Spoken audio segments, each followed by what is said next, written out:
earlier, the same position. That's directly on top of the second plate. So if simple cubic packing are identical. If we think about the position, they're kind of like AAA position, same position.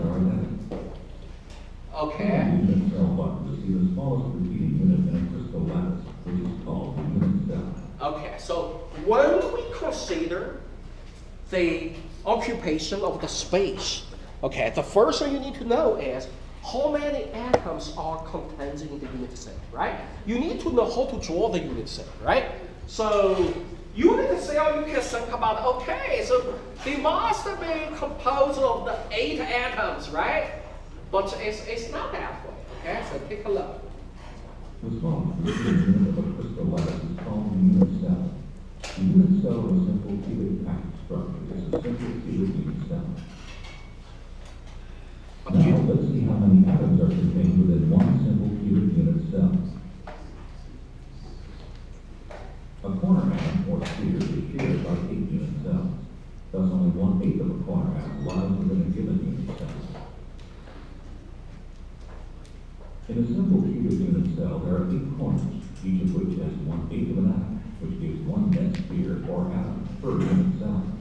This is the unit cell, okay? This is the unit cell, not the 8 atoms. That's too much, okay? Because each corner atom is shared, right? If you think about the previous one, each of the corner atom is shared by the 8 of those kind of unit cells. So therefore, each corner atom, they only contribute 1/8 to the final unit cell, right? So therefore, if you think about the unit cell drawing, it should be like this, not the 8 spheres, okay? So each of the corner sphere contributes 1/8, and we have 8 corner atoms. So therefore, the total number of atoms contained in this truncated unit cell is only 1. So that means we only have 1 atom in 1 unit cell, right? So okay, so that's unit cell 1. And then indeed, there's another cartoon that shows, you know, the once again 8 corners along the, you know, the cubic unit cell. You get the simple cubic one, but later on, this one shows how do you cut using the different planes to cut these 8 spheres to get the unit cell, and then how can you combine that into just one? Say, take a look up here. Okay, you use a plane to cut it, and now you get the unit cell, and then you can, when you stacking them along the x direction, y direction, b direction, you get the crystal structure. And also from each of that, okay, take a look. You get that. When you packing them together, you get just 1 sphere. Okay, take a look of that one, right? You just get 1 sphere there, okay? So each of that one is 1/8, but you have 8 of those corner one, you just get 1 sphere, okay? So then you can do a very simple calculation, right? Because you have you know the volume of the unit cell. In the unit cell, you only have 1 sphere, then you can calculate the space. The space occupation is 53%. Another so important here is a coordination number, right? For the simple cubic one, you can think about the arrangement of that one to be 6.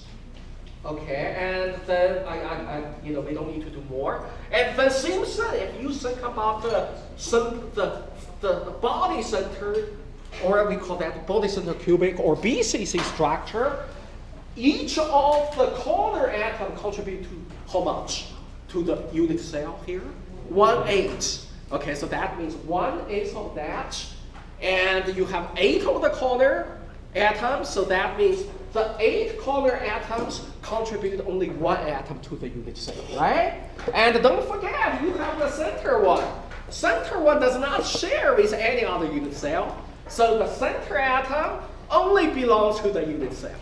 Okay, then tell me how many atoms, total atoms, that will be occupied the space in the BCC structure? 2. 2. Okay, so okay, that's good.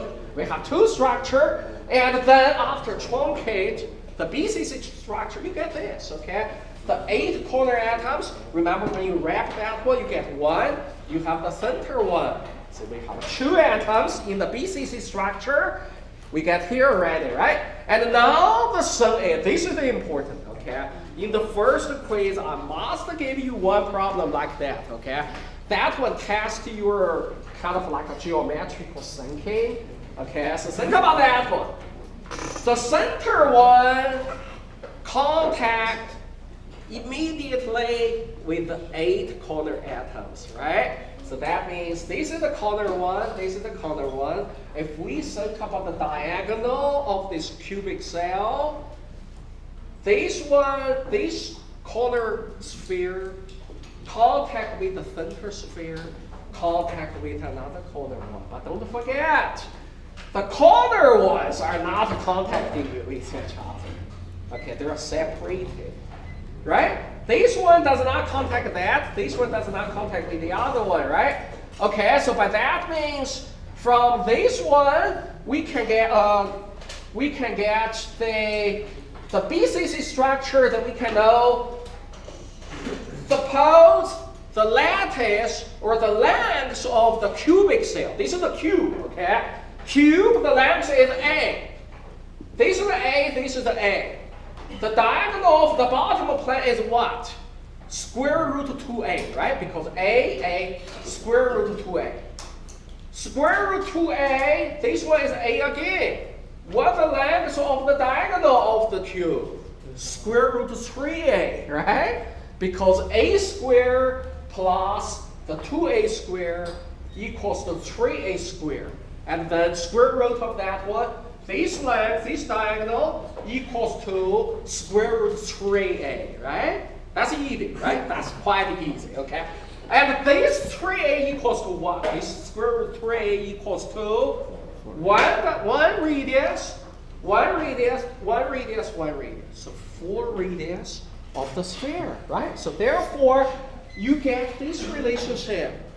A, the lattice constant, we call that lattice constant. Lattice constant A related to the R. R is a sphere radius, right? So related to this relationship.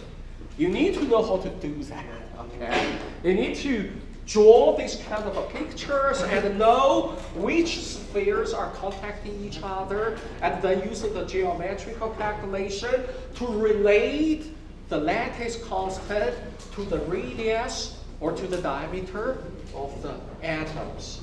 Okay, so based on that, why we do that is because we want to calculate the one important thing, we call that APF, or the atomic packing factor, or that means how much of the unit cell, the space, is occupied by the atom, okay? So that was defined means what? Means the volume being occupied by the atoms divided by the volume of the overall unit cell. This one is easy to know, right? For the BCC structure, body-centered cubic, it's a cube, okay? We know the lattice constant A. Then the volume is easy to know, right? The volume of the unit cell is A cube, right? A, we already know that A is related to the radius of the sphere here. So you insert this one into the A cube because A equals to this. And then you get a relationship of the volume unit cell related to the R. R is the radius of the atom, right? Okay, so from here we get that one. And then the volume of the atom is easy to do because we have 2 atoms in the BCC structure. We already decided that one, right? 8 corners contribute 1, centered one contribute another one. So we have 2 atoms. And then each atom, the volume of each atom is this, right? 4 pi over 3 R cubed. That's typical one. Then you get this number. Using the sphere number divided by the unit cell volume, you get 68%. That's the reason why I told you a few times. The BCC structure is not the most efficient use of the space. It's lower than 0.74, right? But we still get a reasonable high number. 68% of the volume of the unit cell is occupied by the atom. In this case, we have 2 atoms. right? Okay, so the Simpsons, okay, the packing is easy. I don't want to show this video again. It shows the Simpsons and then shows how do we cut and you get two spheres and you know do the same simulation. Okay, so now let's take a 5 minutes break. It's already 6 o'clock. We will resume at 6:05. Okay. So waking up in 5 minutes.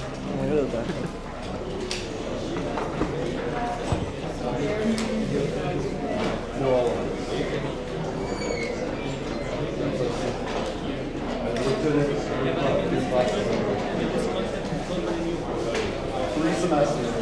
This semester.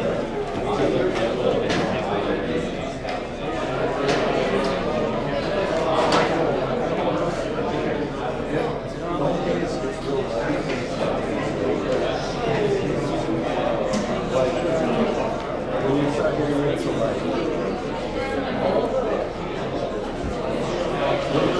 all of these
Basically,